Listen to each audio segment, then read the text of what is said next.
My son bought a brand new Mercedes-Benz for his gold digger fiancée, then handed me $100,000 in bills to pay.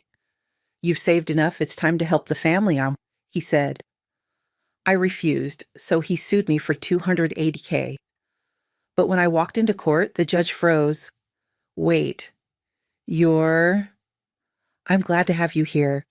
Follow my story until the end and comment the city you're watching from so I can see how far my story has reached. I never expected my 61st birthday to end with my own son threatening to destroy me. But there I was, standing in my modest living room, watching Sean pace back and forth like a caged animal while his fiancée sat primly on my couch, her manicured fingers drumming against her designer purse.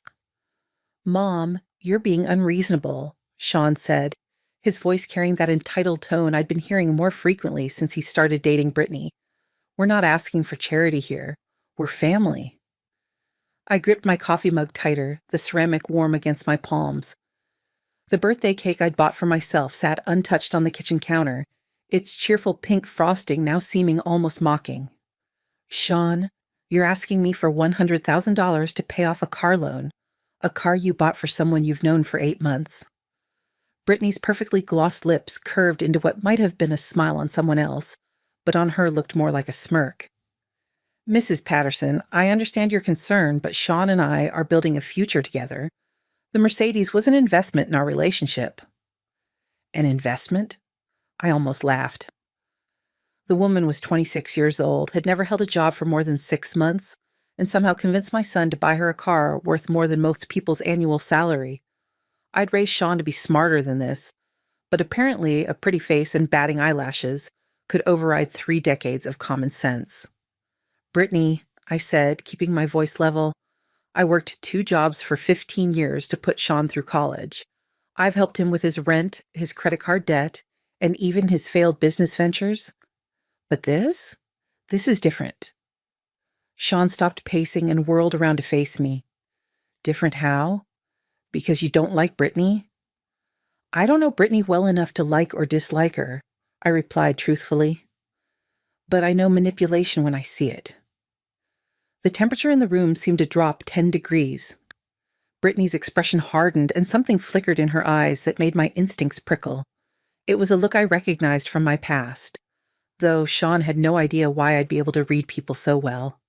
Manipulation? Brittany stood up slowly, smoothing down her expensive dress.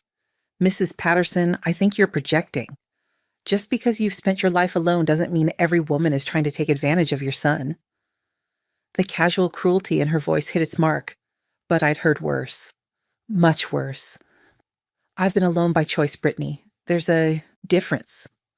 Sean ran his hands through his hair, a gesture he'd inherited from his father. "Mom, look, I know you've got the money. You've been saving for years, living in this tiny apartment, driving that old Honda. When are you going to start enjoying life? When are you going to help your family enjoy life?" "This isn't about the money, Sean." "Isn't it?" Brittany interjected, pulling out her phone. "Because I've done some research on your finances, Mrs. Patterson. You've got quite a nest egg tucked away." My blood turned to ice. "Excuse me?" "Oh, don't look so shocked," she continued, scrolling through something on her screen. "It's amazing what you can find out about someone these days. Property records, old employment information, investment accounts. You've been very modest about your actual worth." Sean looked between us, confusion clouding his features. "What's she talking about, Mom?" I set my mug down carefully, my hands steadier than they had any right to be.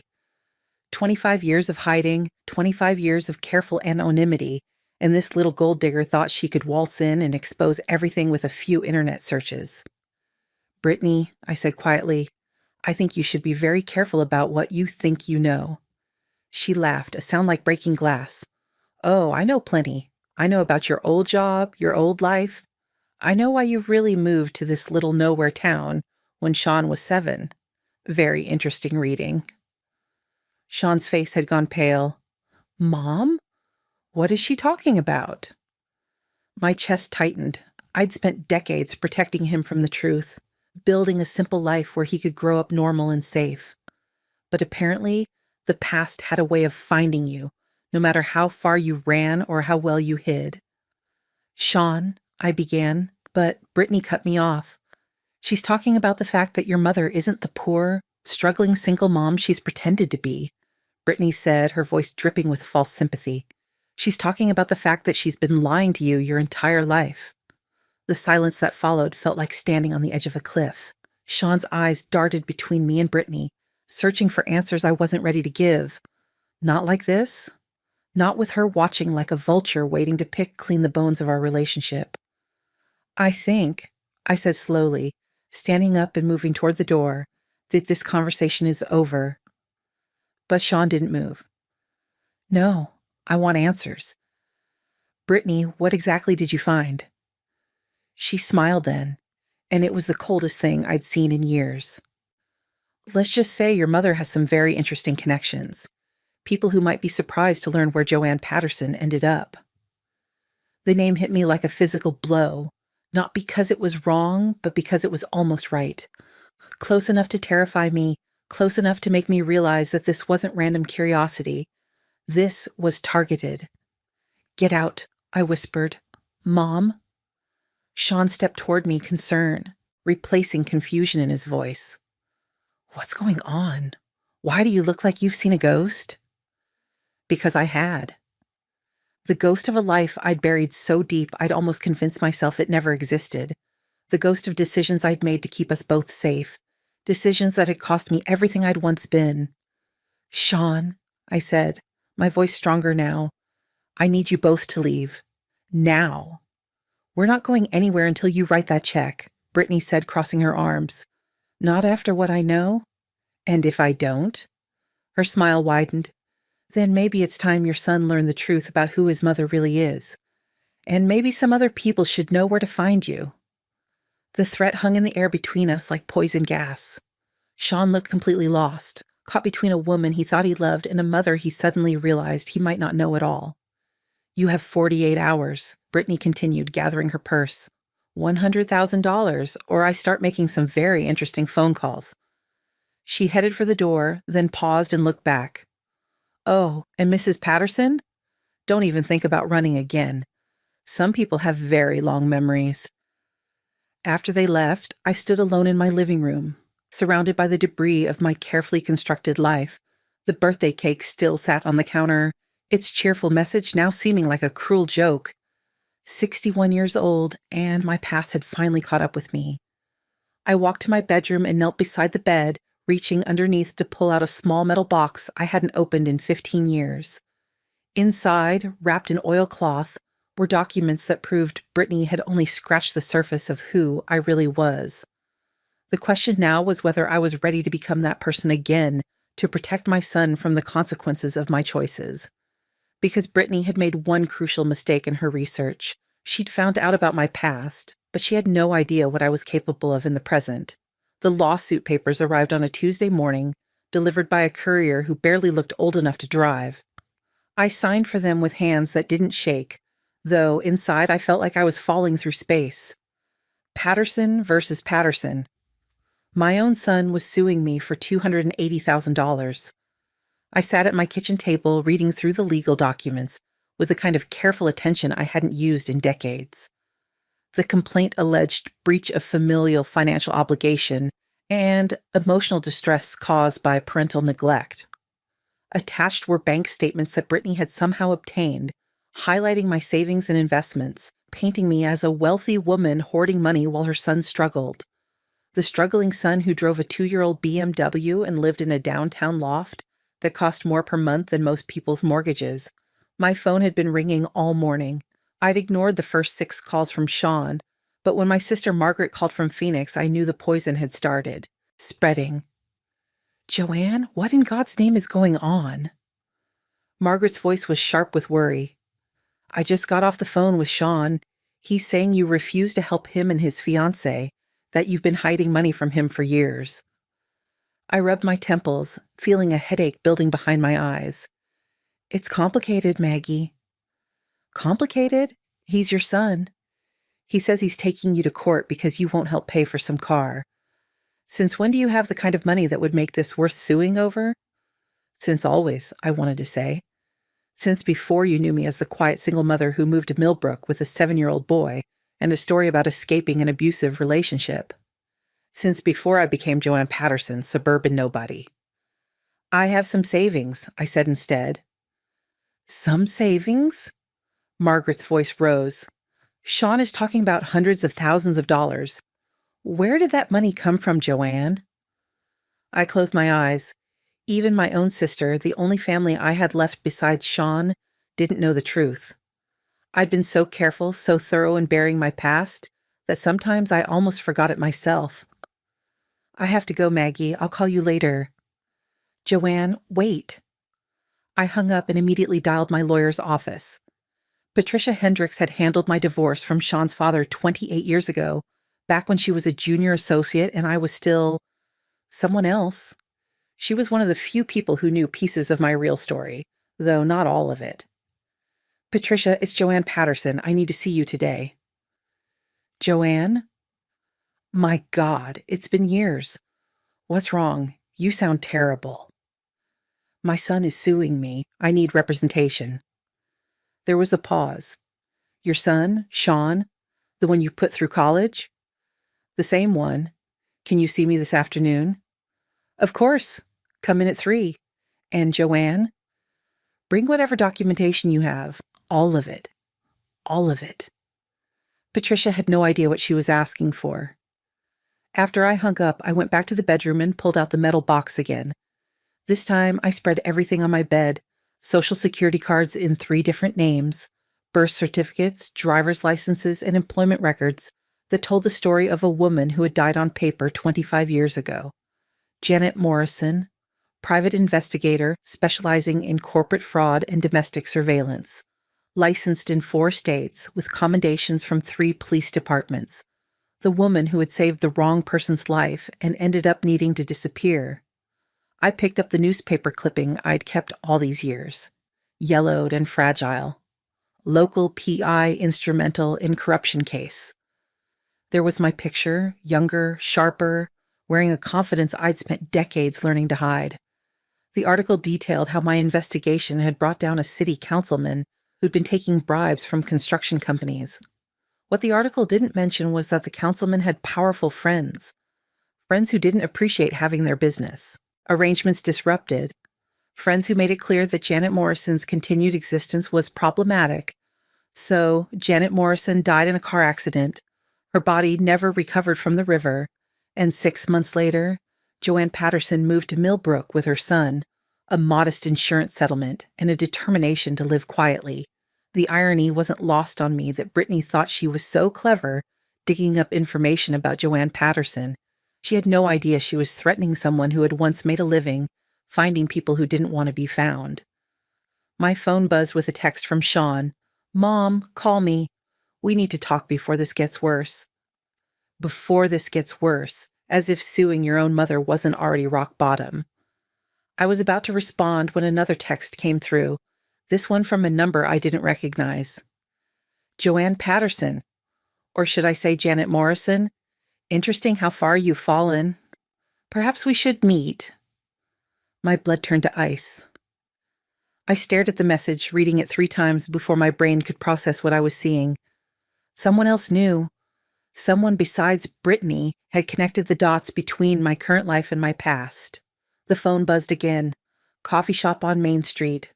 Tomorrow, 10 a.m., come alone or your son learns everything. And I mean everything. I set the phone down with trembling hands. 25 years of hiding, of building a safe life for Sean, and now it was all unraveling. But as I sat there surrounded by the documents of my former life, I felt something I hadn't experienced in decades. Not fear, not anymore. Anger. Pure, cold, calculating anger at these people who thought they could threaten my family and walk away unscathed. Brittany might have done her research, but she'd made a fundamental error in judgment. She'd assumed that because I'd been living quietly, I'd forgotten how to fight. She was about to learn just how wrong she was. I opened my laptop and began typing, muscle memory guiding my fingers as I accessed databases I hadn't touched in years. Within an hour, I had Brittany's full employment history, her credit report, and a very interesting pattern of short-term relationships with wealthy older men. 3 previous engagements, all broken off after the men discovered money missing from their accounts. 2 restraining orders filed against her by former boyfriends. 1 arrest for check fraud that had been mysteriously dropped. Brittany wasn't just a gold digger. She was a predator with a system, and my son was her latest mark. But she'd picked the wrong family this time. I gathered the documents and locked them back in the box, then pulled out a small black notebook I hadn't opened in decades. Inside were phone numbers, names, contacts from my old life, people who owed me favors, people who might be very interested to know that Janet Morrison was still alive.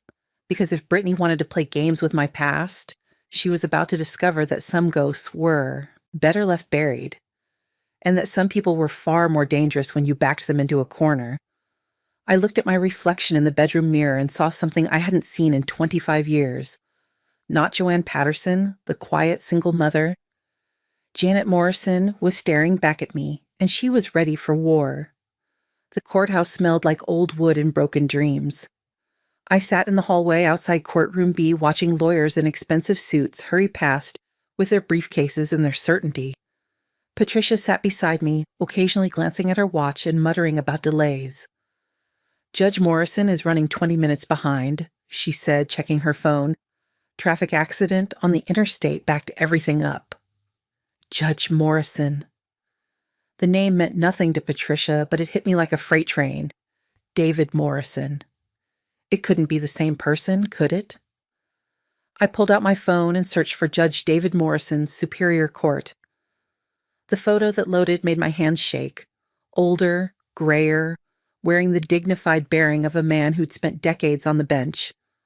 But those eyes were the same ones that had looked at me 32 years ago with desperate gratitude when I handed him the evidence that cleared his name.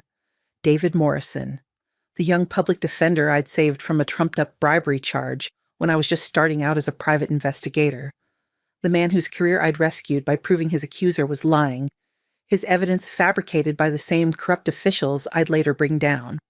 Patricia, I whispered, I need to use the restroom. She nodded absently, still scrolling through emails. I walked to the bathroom on unsteady legs, gripping the sink as I stared at my reflection. 32 years. Would he recognize me? Did I want him to? When I returned, the bailiff was calling our case. Patterson versus Patterson, docket number 4792. We filed into the courtroom, and I kept my eyes down as we took our seats at the defendant's table. Across the aisle, Sean sat with his lawyer, a sharp-faced woman in a power suit who looked like she charged $500 an hour to ruin families. Brittany sat behind them, wearing a demure navy dress that probably cost more than most people's rent. All rise for the Honorable Judge David Morrison. I stood with everyone else, my heart hammering against my ribs. When I finally looked up, our eyes met across the courtroom and time stopped. He froze. Completely, utterly froze, his mouth slightly open, the papers in his hand forgotten. For a moment that felt like an eternity, we stared at each other, and I saw recognition dawn in his eyes. Not of Joanne Patterson, suburban single mother. Recognition of Janet Morrison, the woman who had saved his life and career when he was just 28 years old. Your Honor? The court reporter looked up expectantly. Judge Morrison blinked, shaking his head slightly as if clearing water from his ears. Yes, please. Be seated. His voice was rougher than it should have been, and his eyes kept drifting back to me with a mixture of shock and something that might have been concern. Sean's lawyer stood up, launching into her opening statement about familial obligation and the responsibilities of wealthy parents to their struggling children. She painted a picture of me as a selfish woman hoarding money while my son suffered, unable to provide for his future wife. My client, Sean Patterson, is seeking $280,000 in damages for emotional distress and financial neglect, she continued. Mrs. Patterson has a documented net worth of over $800,000, yet refuses to help her son in his time of need. $800,000, I almost laughed. If they only knew. Patricia stood for our response, outlining my history of supporting Sean, the college tuition I'd paid, the business loans I'd co-signed, the countless times I'd bailed him out of financial trouble. This is not a case of neglect, Your Honor. This is a case of an adult son who feels entitled to his mother's life savings to support an extravagant lifestyle. Throughout the proceedings, I could feel Judge Morrison's eyes on me. He was struggling to maintain his composure, and I wondered if anyone else could see it. Finally, he called for a recess. "Counselors, I need to see you in my chambers immediately." Patricia looked confused as we followed the judge's clerk down a narrow hallway. Judge Morrison's chambers were exactly what I had expected. Law books, diplomas, a photo of him shaking hands with the governor. He gestured for us to sit, then closed the door carefully. "I need to declare a conflict of interest in this case," he said without preamble. Sean's lawyer frowned. "Your Honor, I don't understand. Do you have a relationship with one of the parties?" Judge Morrison looked directly at me, and I saw 3 decades of questions in his eyes. "I have a history with the defendant, a professional relationship from many years ago that would make it inappropriate for me to preside over this case." "What kind of professional relationship?" Patricia asked. "Mrs. Patterson once provided investigative services that were significant to my career." His voice was carefully neutral, but I caught the weight behind his words. "I'll be recusing myself and requesting a different judge be assigned." "Your Honor," Sean's lawyer interjected, "with respect, this seems highly irregular. What exactly is the nature of this conflict?" Judge Morrison stood up, his hands flat on his desk. "That's not your concern, Counselor. The case will be reassigned within the week. Court is adjourned." As we filed out of his chambers, Judge Morrison caught my arm gently. "Mrs. Patterson, might I have a word privately?" Patricia looked between us, clearly puzzled, but I nodded. "I'll meet you in the hallway, Patricia." When we were alone, Judge Morrison sank into his chair, looking suddenly older than his 60-plus years. "Janet Morrison," he said quietly, "I thought you were dead." "I was supposed to be." He nodded slowly. "The car accident, the river. I remember reading about it." He looked up at me with those same earnest eyes I remembered from decades ago. "But you're not dead. You're here, being sued by your own son who apparently has no idea who his mother really is. It was safer that way." "Safer from who? The Castellano family? They've been out of power for 15 years, Janet. Most of them are dead or in prison." I sat down across from him, feeling exhausted. "Old habits die hard, David, and it's Joanne now." "Joanne." He tested the name, then shook his head. "I owe you my life, you know. If you hadn't found that evidence, if you hadn't proven that Castellanos people planted those drugs in my car, you don't owe me anything. I owe you everything." He leaned forward. "That investigation you did, the work you put in to clear my name, it gave me back my future. I became a prosecutor because of you, then a judge. Every person I've helped, every piece of justice I've been able to serve, it all traces back to what you did for me." The weight of his words settled over me like a blanket. I'd saved his career, and he'd spent 30 years making good use of it. "Why are you here, Janet? I mean, Joanne? Why are you living like this, hiding who you are? And why is your son suing you?" I told him everything about Brittany, about the threats, about the mysterious text messages from someone who knew my real identity, about 25 years of keeping Sean safe by keeping him ignorant. When I finished, Judge Morrison was quiet for a long moment. "You know," he said finally, "there are ways to handle predators like this Brittany. Legal ways, ways that don't require you to keep hiding." "David." "Judge Morrison in public," he corrected with a slight smile. "But in private, I'm still the scared young lawyer you saved all those years ago, and I think it's time someone returned the favor." He pulled out a business card and wrote something on the back. "This is the number for Detective Sarah Chen. She runs the Financial Crimes Unit now. Tell her I sent you and tell her you have information about a pattern of relationship fraud. Don't mention your real name unless you have to." I took the card, my fingers trembling slightly. "David, I can't ask you to—" "You're not asking. I'm offering." He stood up, his judicial bearing returning. "Your son is going to learn the truth eventually, Joanne. The question is whether he learns it from you or from people who want to hurt you both." As I left his chambers, I felt something I hadn't experienced in decades. Hope. Not just that I could protect Sean, but that maybe, just maybe, I could stop running. In the hallway, Patricia was pacing, her face tight with confusion. "Joanne, what the hell was that about? How do you know Judge Morrison, and why did he recuse? Himself?" "It's complicated," I said, the same words I'd been using for 25 years. "Complicated doesn't begin to cover this," she replied. "The opposing counsel is already filing motions, claiming judicial misconduct. They want to know why a sitting judge has a conflict of interest with a suburban single mother." I looked back toward Judge Morrison's chambers, where he was probably already making calls to ensure the case got assigned to someone who would handle it fairly. Someone who wouldn't have 30 years of gratitude clouding their judgment. "Patricia," I said quietly, "how long have we known each other?" 28 years, since your divorce." "Why?" "In all that time, have I ever lied to you?" She considered this. "No. Omitted things maybe. Been mysterious about your past, but never lied. I'm not lying now when I tell you that everything is about to change. For Sean, for me, for this whole situation, and when it does, I'm going to need you to trust me." Patricia studied my face, and I saw the exact moment she realized she'd never really known me at all. "Jesus, Joanne, who are you really?" I thought about Judge Morrison's words, about Detective Chen's card in my pocket, about the choice I was going to have to make. Keep hiding and hope Brittany got bored, or step back into the light and deal with the consequences. "I'm someone who's been hiding for a very long time," I said, "but I think it's time to stop." The next hearing was scheduled for the following week, with a new judge who wouldn't recognize me.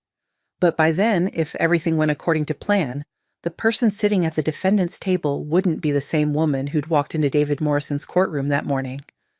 It was time for Sean to meet his real mother, and for Brittany to discover exactly what kind of person she'd been trying to blackmail. The coffee shop meeting never happened. At 9:45 a.m., I was sitting 3 tables away from the designated spot when I watched Detective Sarah Chen arrest a man I recognized from newspaper photos taken 20 years ago. Vincent "Vinny" Torino, former lieutenant in the Castellano organization, apparently just released from a 15-year stint in federal prison. He'd been the one sending the anonymous texts, trying to pick up where his old bosses had left off. The same vindictive thinking that had landed his family in prison in the first place. "How did you know he'd be there?" I asked Detective Chen an hour later, sitting in her office while Vinny cooled his heels in a holding cell. "Judge Morrison called me last night," she said, stirring sugar into her coffee. "Told me someone was trying to extort a witness from an old case. When you described the threats, I ran the pattern through our database. Vinny's been making similar approaches to 3 other people from that original investigation." 3 others? All living under assumed names, all threatened with exposure if they didn't pay up. He's been doing this for months, ever since he got out. She leaned back in her chair. The man never learned that revenge is a luxury you can't afford when you're already at the bottom. Relief flooded through me, followed immediately by a new worry. What about Brittany? She's still out there? Still threatening Sean? Detective Chen smiled, and it wasn't entirely pleasant. "About that, Judge Morrison wasn't the only person who made calls last night. It turns out your future daughter-in-law has warrants in 2 states: fraud, identity theft, and violation of a restraining order in California." "Warrants?" "She's been very busy. The California warrant is particularly interesting. Apparently, she convinced a 70-year-old widower to liquidate his retirement account for a business investment that never materialized. When he tried to report her, she filed a countersuit claiming he'd sexually assaulted her." I felt sick. Did he? Security cameras from his assisted living facility proved otherwise. She's facing federal charges for elder abuse and fraud. Detective Chen pulled out a file thick with documents. We've been tracking her for 6 months, but she kept moving, changing names. Your son's lawsuit actually helped us locate her. The irony was bitter. Sean's attempt to destroy me had led directly to his fiancée's arrest. When will you take her into custody? We already did. This morning, about an hour after we picked up Vinny. She was at your son's apartment packing to leave town. My phone buzzed with a call from Sean. I'd been ignoring him since yesterday, but now I should take this. Detective Chen nodded. Go ahead. But don't tell him about the arrests yet. Let him figure some things out on his own first. I stepped into the hallway and answered. Sean. Mom, where the hell is Brittany? His voice was frantic, scared. She was supposed to meet me for lunch, but she never showed. Her phone goes straight to voicemail, and half her stuff is gone from my apartment. I don't know, son. This is all your fault. The words exploded out of him.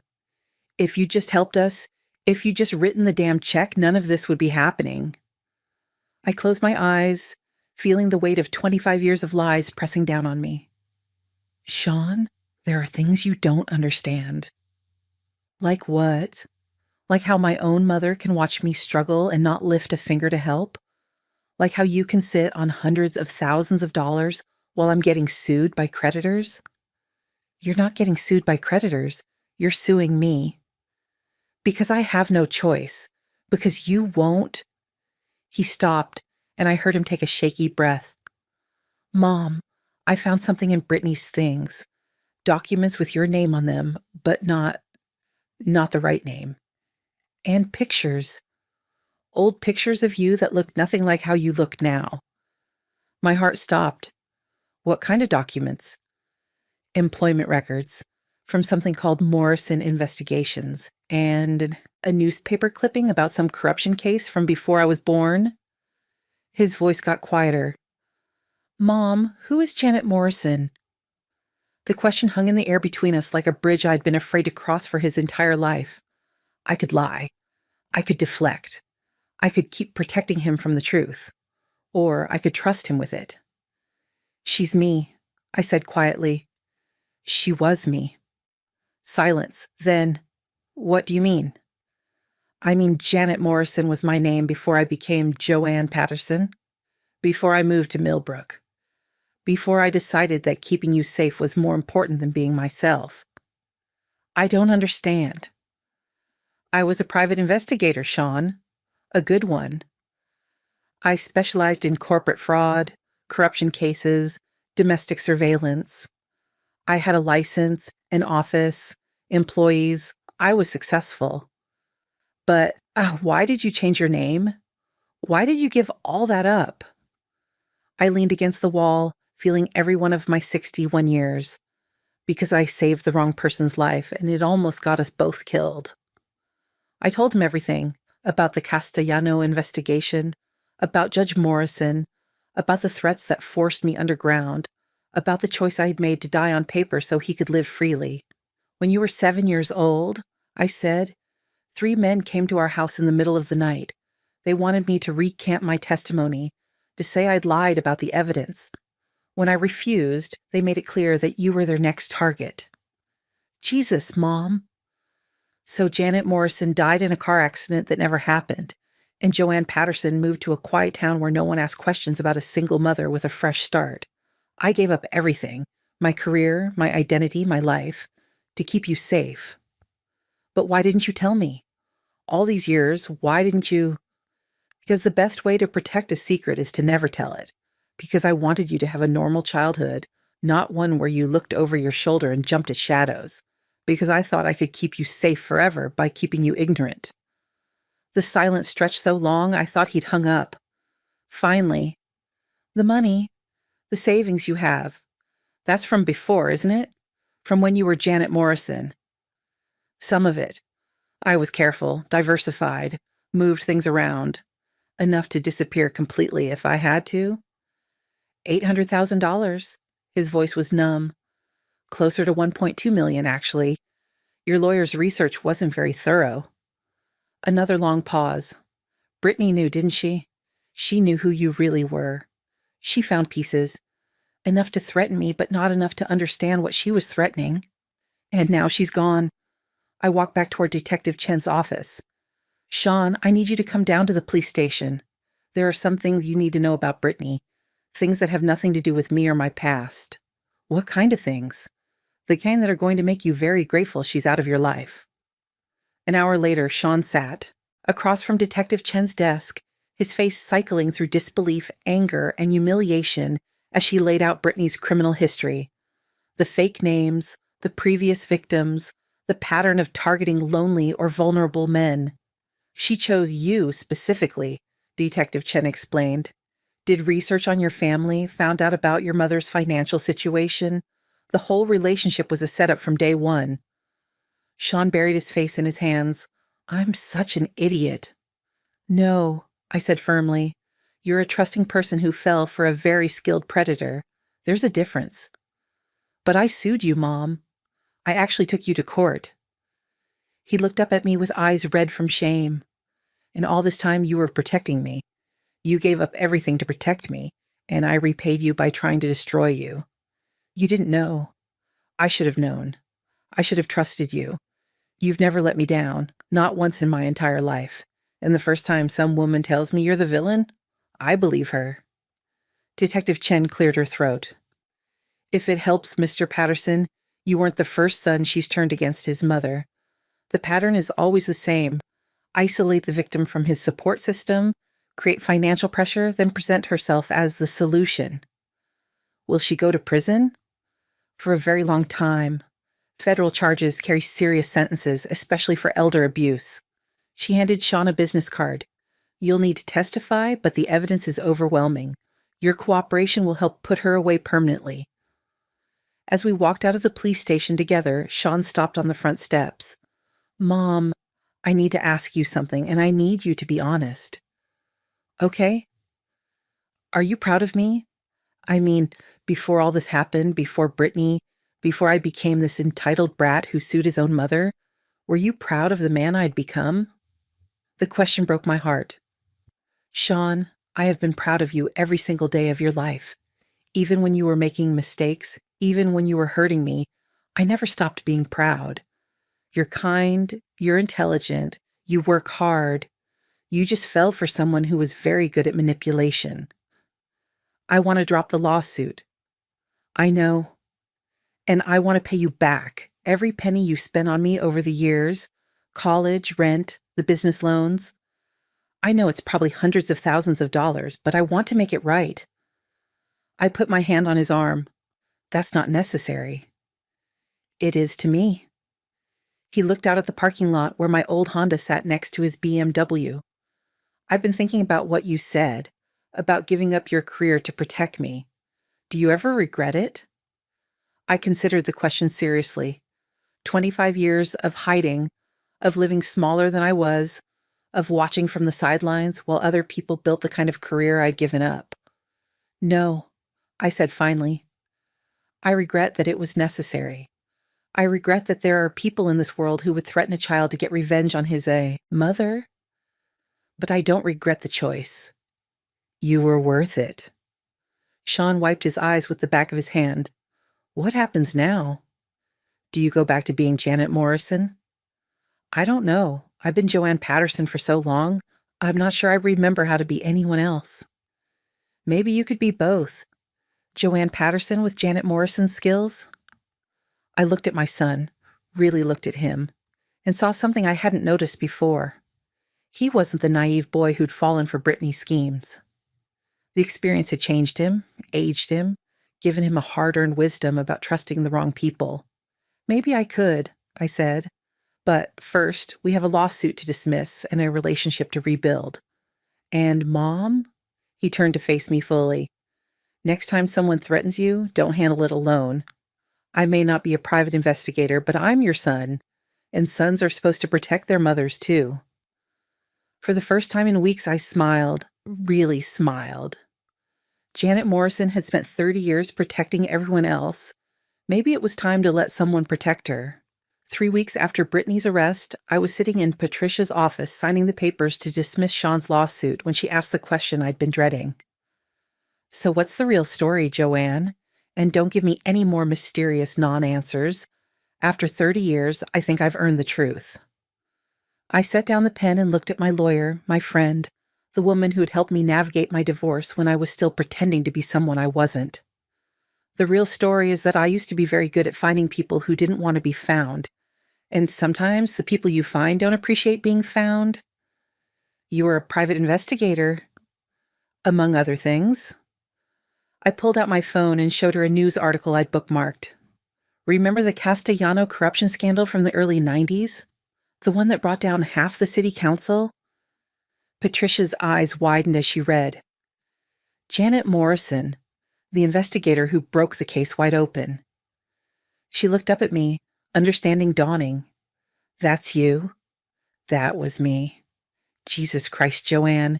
You brought down the most powerful crime family in the state. No wonder you went into hiding. She set the phone down carefully. But why come out now? What's changed? Before I could answer, my phone rang. Detective Chen's name appeared on the screen. Excuse me, I told Patricia, stepping into the hallway. Sarah, what's the update? We got a problem, Detective Chen said without preamble. Brittany's talking. She's trying to cut a deal by giving up information about other scams she's been running. One of them involves your son's business. My stomach dropped. What do you mean? Apparently, she didn't just target Sean romantically. She also invested $25,000 in his consulting firm 6 months ago. Money that came from one of her elderly victims in California. Sean doesn't know? Not yet. The money came through a shell company she set up. On paper, it looks like a legitimate investor. But it's stolen money, Joanne, which means his business is technically built on the proceeds of elder fraud. I closed my eyes, leaning against the wall. Even from prison, Brittany was still poisoning our lives. What does this mean for Sean? If the feds want to be hard-nosed about it, they could seize his business assets as proceeds of crime. More likely, they'll just want the money back, but that could bankrupt him. How much? The original $25,000 plus 6 months of profits she's entitled to as an investor. Probably close to $40,000 total. $40,000. For most people, a devastating blow. For me, barely a dent in my hidden savings. Sarah, if I pay back the victim directly, can we keep Sean out of this? Possibly. But you'd have to move fast, and you'd have to do it quietly. Once the federal prosecutors get involved, it becomes a lot more complicated. After I hung up, I stood in the hallway for a long moment, thinking about patterns. About how the past keeps reaching forward to complicate the present. About how protecting the people you love sometimes means making decisions they wouldn't want you to make.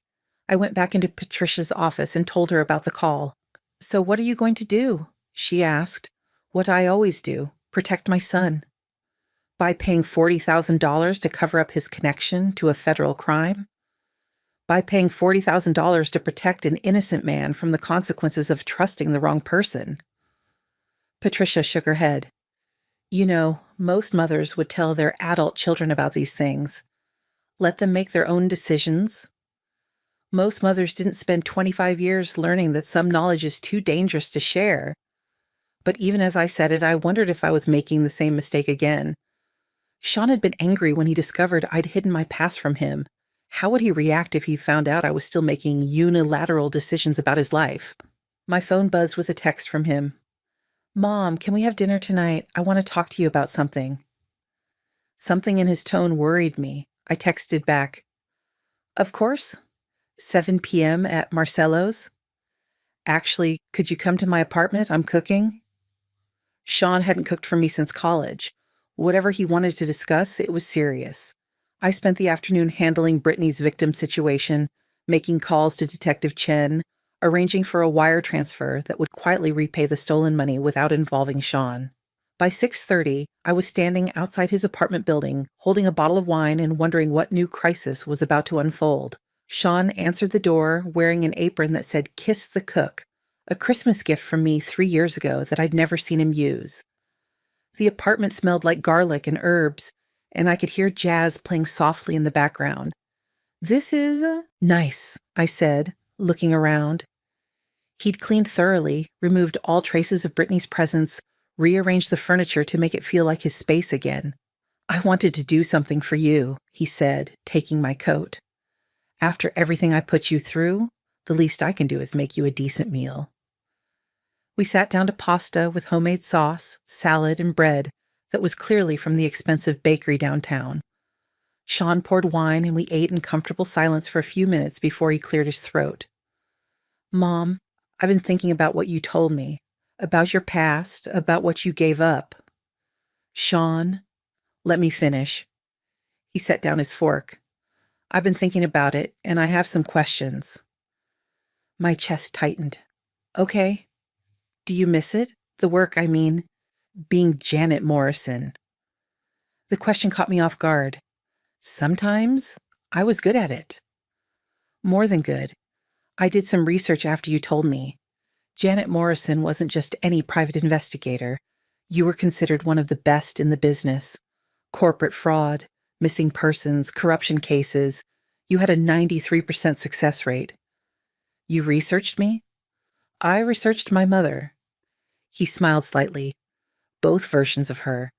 And I discovered something interesting. He got up and returned with a folder full of printouts. Newspaper articles, professional profiles, case summaries, a career's worth of accomplishments I'd never told him about. According to this, he said, opening the folder, Janet Morrison solved over 300 cases in 15 years. She recovered $8.7 million in stolen assets. She helped put 42 criminals in prison. She saved 17 marriages and found 31 missing persons. Sean, where are you going with this? I'm going toward the fact that my mother was a hero, and I want to know if she'd like to be a hero again. He pulled out a business card and slid it across the table. It was cream-colored, expensive cardstock with simple black lettering. Morrison Investigations. Finding truth. Delivering justice. I had these made, he said quietly. I know you might not want to use your real name, but I thought, maybe it's time. I stared at the card, my vision blurring slightly. Sean, I can't just go back to being a private investigator. It's been 25 years. The laws have changed, the technology. So you'll learn. You're 61, not 91, and you're still the woman who brought down the Castellano family. The licensing alone would take months. I already looked into it. Your old license expired, but you can petition for reinstatement based on your previous record. Detective Chen said she'd be a reference. I picked up the card, running my thumb over the raised lettering. You want me to start over, at my age? I want you to stop hiding. He reached across the table and took my hand. Mom, for 25 years, you've been living like a ghost. You gave up everything to protect me, and I love you for that. But I'm a grown man now. I can protect myself, and maybe it's time for the world to remember what Janet Morrison was capable of. It's not that simple, isn't it? He squeezed my hand. You just spent 3 weeks dismantling Brittany's entire operation. You connected dots that professional detectives missed. You protected me from consequences I didn't even know existed. You're still her mom. You're still Janet Morrison. You just forgot for a while. I thought about Detective Chen's call, about the money I'd quietly transferred to protect Sean from Brittany's crimes, about Judge Morrison's words in his chambers, about Patricia's question, what's changed? What had changed was that I was tired of hiding, tired of being smaller than I was, tired of pretending that Joanne Patterson was enough when Janet Morrison was still inside me, still capable, still needed. There's something I need to tell you, I said. Sean's expression grew concerned. What? I told him about Brittany's investment in his company, about the stolen money, about the transfer I'd made that afternoon. His face went through several emotions: shock, anger, gratitude, frustration. You paid $40,000 without telling me? I protected you from a federal crime investigation by making decisions about my life without consulting me. He ran his hands through his hair. Mom, this is exactly what I'm talking about. You're still trying to handle everything alone. I was trying to protect me, I know. But I don't need protecting anymore. I need a partner, someone who trusts me enough to let me help carry the load. He stood up and walked to the window, looking out at the city lights. If you're going to be Janet Morrison again, you can't keep being Joanne Patterson, too. You can't keep hiding things from the people who love you. What are you saying? He turned back to me. I'm saying if you restart Morrison Investigations, I want to work with you. Sean, you have your own business? Built on stolen money, apparently. He laughed bitterly. Maybe it's time for a career change anyway. You don't know anything about investigative work. I know about business, about finance, about technology, and I know about being betrayed by someone you trust. His voice got quieter. I know what it feels like to need someone to find the truth when everyone else is lying to you. I looked at the business card again, at the name I'd carried in secret for 25 years. Janet Morrison, the woman who'd been buried in a car accident that never happened. It would be dangerous, I said finally. The work we'd take on, the people we'd be investigating, it's not always safe. Neither is hiding. We'd have to start small, build a reputation all over again. We'd have each other. I stood up and walked to him at the window. Below us, the city sprawled out in all directions, full of secrets and lies, and people who needed someone to find the truth. Partners? I asked. Partners, he confirmed. For the first time in 25 years, I felt like myself again. Not Joanne Patterson, the woman who'd spent decades making herself smaller and quieter and safer. Janet Morrison, the woman who found people who didn't want to be found. And this time, she wouldn't be working alone. 6 months later, I stood in the doorway of our new office, watching Sean install the last piece of surveillance equipment we'd need for our first major case. The frosted glass door read Morrison and Associates Investigations in gold lettering, and every time I saw it, I felt a small thrill of recognition. I was Janet Morrison again. Officially, legally, completely. The process had been more complicated than Sean had anticipated. Reinstating my private investigator's license required testimony from 3 character witnesses, including Judge Morrison and Detective Chen. I'd had to sit for updated certification exams, prove my knowledge of current technology, and undergo a thorough background check that nearly gave me panic attacks until I remembered that Janet Morrison had nothing to hide. The most difficult part had been the legal resurrection.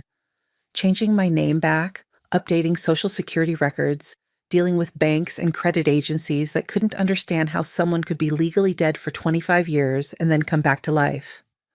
Patricia had handled most of it, muttering about paperwork nightmares and bureaucratic impossibilities. "The cameras are live," Sean announced, climbing down from a stepladder. "Motion-activated night vision feeds directly to the secured server. We're ready for Mrs. Kellerman tomorrow." Mrs. Kellerman was our first real client, a 72-year-old widow who suspected her live-in caregiver was stealing from her but couldn't prove it. The local police had dismissed her concerns as the paranoid delusions of an aging mind.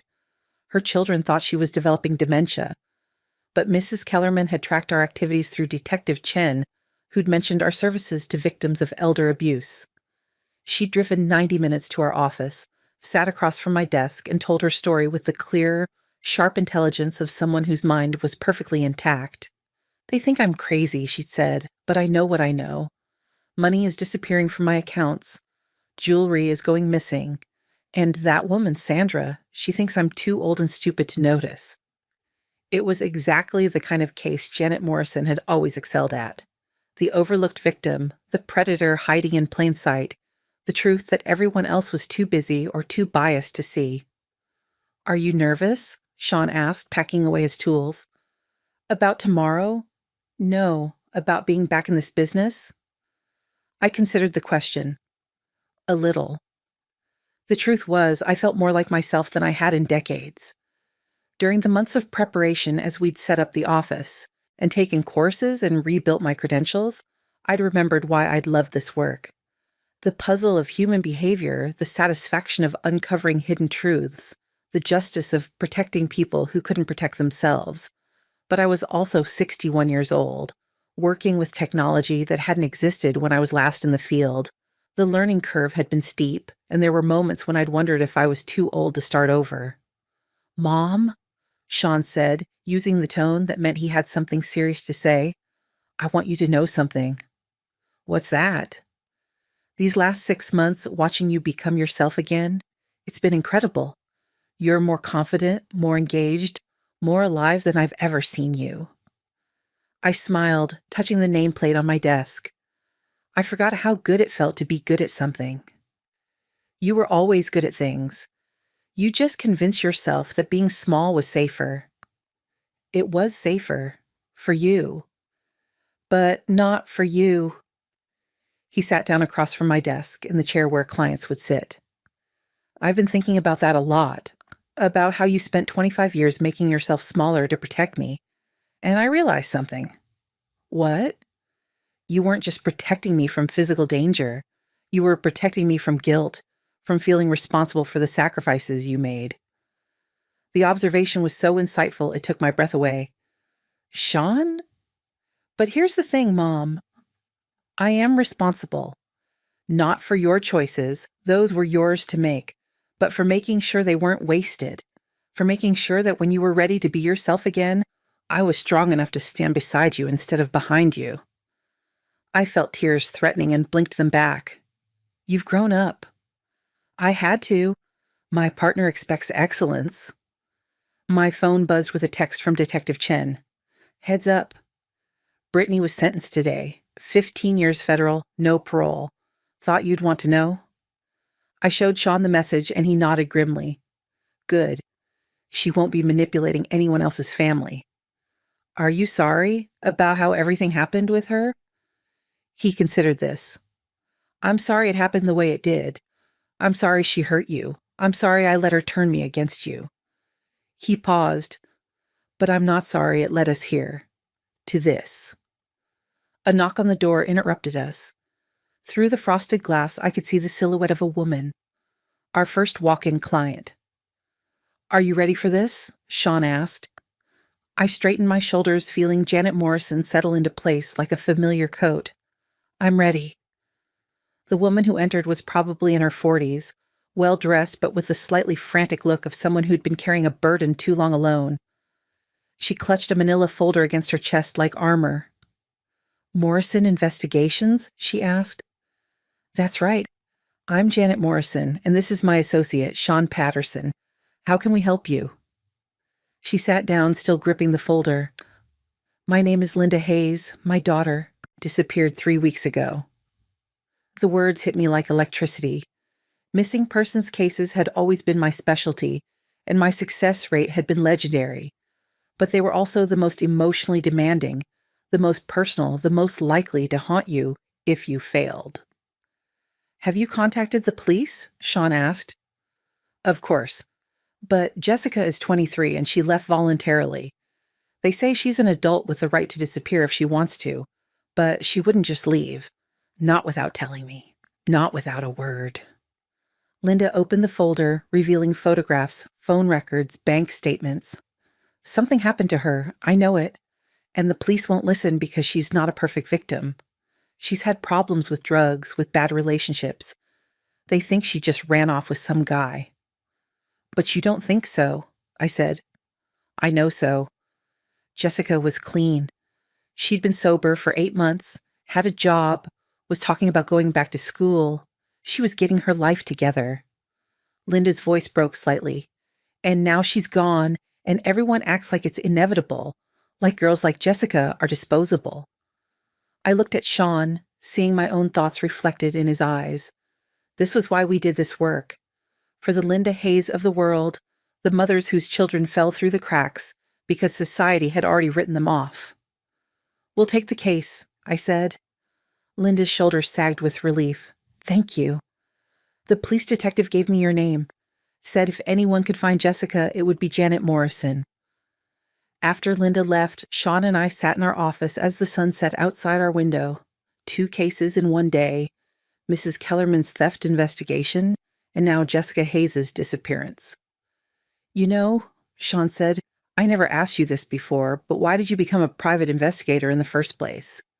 Before the Castellano case, before everything went wrong? I thought back to my early 20s, to the young woman who'd been so certain she could fix the world one case at a time. Because I was good at seeing patterns that other people missed, and because I believed that everyone deserved to have someone looking for the truth on their behalf. Do you still believe that? I looked around our office, at the equipment we'd installed, at the business cards stacked neatly on my desk, at the photograph I'd hung on the wall, a picture of Sean and me at his college graduation, both of us smiling, both of us unaware of the storms that lay ahead. I believe it more than ever, I said. My phone rang. The number was local but unfamiliar. Morrison Investigations, this is Janet. Ms. Morrison? This is Judge Morrison's clerk. The judge asked me to call and let you know that Vincent Torino was sentenced today. 22 years for extortion and threatening a federal witness. He won't be bothering anyone again. After I hung up, Sean raised an eyebrow. Good news? The best kind. The past is finally officially closed. As we locked up the office and walked to our cars, I realized something that would have shocked Joanne Patterson, but felt completely natural to Janet Morrison. I wasn't tired. Despite a full day of work, despite the emotional weight of Linda Hayes' story, despite the pressure of starting over at 61, I felt energized.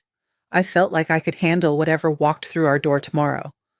Mom, Sean called as I reached my car. I'm proud of you for coming back, for trusting me to come with you, for being brave enough to be yourself again. I'm proud of you too, I called back, for growing up to be someone worth coming back for. As I drove home through the streets of the city I'd once protected as Janet Morrison, I thought about cycles, about how the past could reach forward to destroy you or to save you, depending on how you chose to meet it. 25 years ago, I'd chosen safety over authenticity, hiding over fighting, protection over partnership. Those choices had been necessary then, had kept Sean safe during the years when he needed safety most, but safety had always been temporary. Eventually, you had to choose between remaining hidden and living fully. I'd spent a quarter century as Joanne Patterson, and she'd served her purpose. She'd raised a good man, kept dangerous secrets, survived in the shadows. But Janet Morrison? She'd always been meant for the light. Tomorrow, Mrs. Kellerman would get justice. Linda Hayes would get answers about her daughter, and I would get what I'd been missing for 25 years, the chance to be exactly who I was meant to be. Some secrets were worth keeping. Others were prisons you built for yourself. The difference was knowing when it was time to walk free. Now I'm curious about you who listened to my story. What would you do if you were in my place? Have you ever been through something similar? Comment below, and meanwhile, I'm leaving on the final screen 2 other stories that are channel favorites, and they will definitely surprise you. Thank you for watching until here.